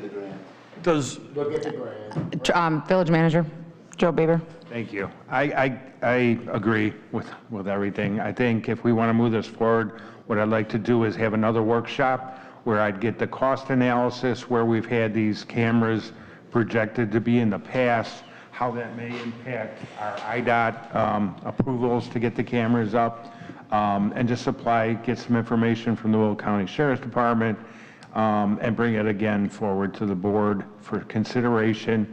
We could also then put something out on our social media sites, get a temperature of the community that we're considering this, and have more information available in a public forum at a workshop. Yeah, perfect. That works for me. Does Flock have a, like on their website, like a promotional video, like Axon has all these different videos and things to show everybody, like, hey, here's how they work, here's what they do, here's why they're the best in the industry. Do you guys have Yeah, I mean, stuff we like have, that? yeah, we have like testimonials from departments that put them in place, like talking about how they made their community safer, talk about. Well, they would be Like to get that out on social media, our website? Great, yeah. I could coordinate a lot of that information to get out there, so that we have it and you have it to make any decisions. Attorney? Yeah, in addition to the testimonials that you just shared, does Flock have like a bullet point, like couple sheets? Like that, one hey, pictures? Yeah. just like most of the concerns that you've heard throughout your history of operating, like number one, my data is going to be stored here forever. You know, Big Brother's going to have access to this from the time that the village gets it to the end of time. And just, there was an answer. No, the effective length of this is 30 days, and then it's gone from the system. It's not saved or back. That sort of common question, answer, common question, answer, so that the residents are properly informed on what this system does and what it doesn't do.